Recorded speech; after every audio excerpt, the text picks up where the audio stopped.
All right, this video is a quick video to kind of give you an operator's view on a Sunday morning, what to expect from each of our stations, our three stations, our sound station, the audio, what you're hearing, our screens, what are going on the front screen, the back screen, and then our live stream broadcast station as well. So this is kind of a quick how to operate. We'll get into like other videos or other training on the engineering side of things of how to really make changes and dive into things, but on a Sunday morning, kind of what to expect if I'm at one of these stations. So let's jump on in. First up is our sound audio. General flow of things is things come in on this side as far as inputs from the stage. You can move them around wherever you want them, but these are inputs coming from the stage. We have them color coded for vocals, band, the computer, iPad, or the over the ears, wireless for Joe, handheld mics, that kind of stuff. So things come in here. If you need more space, there's different layers. You can just go 4 different layers deep, but generally you're operating on the first one. All these inputs then go to what we call DCAs. So that's all of the ear mixes, like the over the ears, the handheld, the speakers, all go to this channel. Then all the vocalists, the worship team vocalists go to the vocalists, the whole band. Anything that's green goes over to the green. Anything that's purple goes to the purple. So you can mute like the worship team all here and not really even have to do anything here. Then we have an effects, which generally you want it dry when somebody is talking, a little wetter when you're singing, and then even more if it's like really in a big moment, you can play around with that. Then we have our lobby channel, which you would just mute or unmute to send what's happening into the lobby. And then last is the mains, and that is your overall volume for the room. So that on a Sunday morning, typically what you're running, you're living more in this area. Like during practice, you want to set up your mix pretty good. You even want to set up your vocal mix versus your band mix pretty good, pretty quickly, because that affects other people's in-ears and recordings and stuff. So you want to get that pretty well fixed up. But then when you're running live, you might make some tweaks here and there, or something changes a little bit, but generally you're living in this area. You're muting things or bringing them down, whichever one, and just following along with the service and just making sure things are on. In the background, there is the monitor levels that you can control monitor levels. There is the live stream, which there's a live stream, and then there's a live stream, the congregational mics that we're sending to the live stream. But there again, that can stay on the whole service because the live stream person can mute that. So really, you're just kind of living in this area. As you get trained more on the engineer side of things, then we'll talk a little bit more about what, EQing, compression, gain levels, that kind of stuff. But during the service, you're really going to be spending most of your time really in this area right here. And even just your master level, that's really the area that you're working on the most. Also, when the service starts, we have the prelude music to be praying, and then also you just hit record, and that is a backup recording of our service in case the live stream wouldn't have it. We would have an audio only backup, so that is for backup there. We do measure our sound levels and have recommendations there. We want to try to keep things consistent. So that's why we have those, and that way each week is pretty consistent. So you do want to stay within those sound levels as well. So that's overall the short, easy. That's kind of what the sound person is doing on a Sunday morning. Our screens operator is primarily focused on what is being sent to the front screen, which actually is shown here, and what is being sent to the back screen, which is our back TV that the people on the stage can see. They're controlling that. They're also controlling any audio that's being sent, any videos that we're playing. That's all coming from ProPresenter here. They're following along to the sermon notes and clicking along the sermon slides as well. Really, once things are set up and you're ready to go during the service, you literally are hitting the the arrow button to the next slide and just advancing right straight down through, even into worship, changing lights, all that really is pre-set up, and you're just clicking the next button. Take a little quicker dive into ProPresenter because that's a newer program for us. Here again, won't go into all the details, but we'll kind of a quick overview. All of our songs are stored in this library. All our presentations as far as other slides are there. Playlist is like this week is the one that we'd be using all the time, but if you wanted other ones, we could add other ones. This is your order of the service. You can click on any of these and it'll jump to that. It won't display it, but it'll jump it so you can use that as a navigation tool. Coming across the top, the show button is an important button. If you're editing something or you're doing something and you want to go back, you don't know, they don't have an X a lot of times on things. So you have to hit the show button to come back to your show.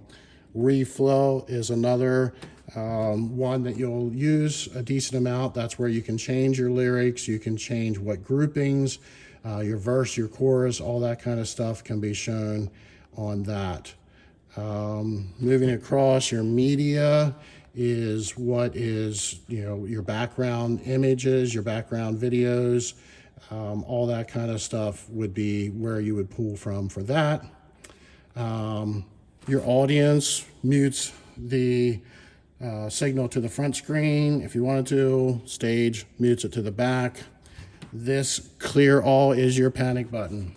So if things are happening, you're not sure what's going on, you can hit that and it will clear everything. It'll keep the back screen still on, but if something's happening, that's kind of your panic button.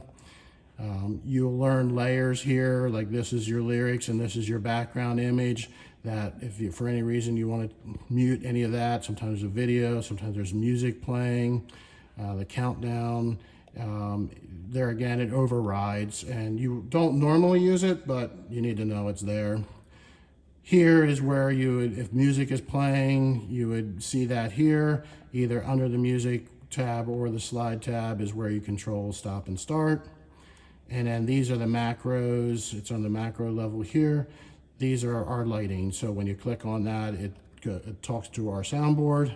These can be just drug over, put on a slide, and then that's how they get triggered automatically. So that's a little quick use, but typically, you're just clicking the next slide, either the space bar or the arrow button over to the right, works down through. So that's what our screens person is doing on a Sunday morning.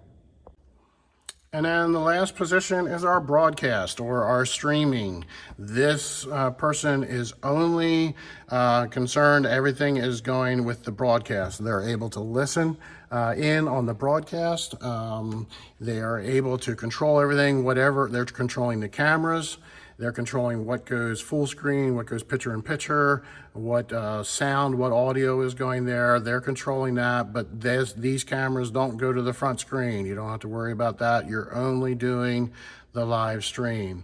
The general flow of things is your preview screen. You want to set up what you want to come up next, and then you either cut or fade to then go to your program screen. The green program is what is being shown live. So a little walkthrough of like what the service, you can use the iPad or you can click on things.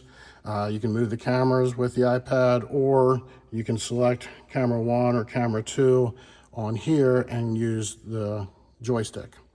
But normal service, you start off, we have a button you can press to automatically brings up the slides. If they were showing slides, let's go.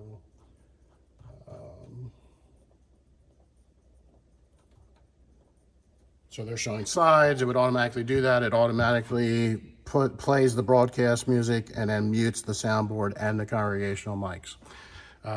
You would want to queue up what you want next, and then when you're ready, you would just turn that off. That moves that into that way that is live. And then you want to bring a camera into your what's going to come up next. You also, all these green, light greens are light green because they go directly to the program feed. They don't go to the preview. So if you want your picture-in-picture, whatever they're sending you, which will show up here, is what goes into picture-in-picture. If you are doing lyrics, which we will send some lyrics here. Once you hit lyrics, brings up the lyrics for the live stream. Also enabled the congregational mics, because that's when we typically use the congregational mics. So that is also a dark green. You can turn that off. If someone's talking for a while, you might want to turn that off, but you can manually do that. But that's what the lyrics does. Per presenter full is like if we're doing a video, that would automatically put the video up there. And then if it's a video that has copyright material, we have audio pause, or for any reason, it brings this screen up, plays the music automatically, and shuts off the other audio. And we also have a full screen option of, like, if it's video or sensitive stuff that we don't want to show, we just turn that. So then you can turn them off and fade over. And then this button is usually it's one of the two is happening. Either your soundboard is, you want audio from that, or you want your broadcast music. So this just toggles between the two. And there again, that one toggles between, your congregational mics, turning them on and off. The way that this works is orange is always your preview. You have your cut or your fade, so you can fade. That automatically moves this orange over here. You typically do not need to click on any of these up here, but these are all camera 1, these are all camera 2. And so you're thinking, and I have them, number 22 lines up with 22, but if you want to go to 18, you can click on 18, and then it, automatically shows it here too, or you can press, I want to go to 23. Now, here's the trick, and this is setting up before, especially during practice. If you are like, but something's happened here and I want to change that, before you can change it, you can move it around, but before you fade it or before you cut over, you need to update this screenshot or this virtual input. Whatever color gear box it is, if it's green, you're on camera 2, then you go up here to this green camera 2, and then you can update, that's number 23. You can then go, it's PTZ, but then update 23, it'll update it. That will save those settings, so now you can cut and fade. It'll stay where you were at. Otherwise, it would go back to what your original saved spot was. So that's a little bit, but normally during practice, you're setting up all your, we have 16 angles. We have the last 3 of each, these 6 here, 3 of each camera, I have set up to be more message, picture-in-picture. And then the last ones are more like just zoomed in, so when the worship team's getting up, those kind of can be used for that, so you don't have the picture-in-picture. So that is basically what you're looking at from a streaming station here. So there you go. So those are the 3 areas, and just a short kind of what to expect when running live on a Sunday morning. Obviously, there's a lot more that happens behind the scenes in setting them up, but a lot of that can be done ahead of time during the week or during practice to have everything ready to go, so that when Sunday comes, that it's hopefully as smooth as possible, as simple as possible. It helps though to know the behind the scenes, to know how to troubleshoot, obviously, because we're dealing with tech, and tech has problems. So thanks a lot. If you have any questions, let me know.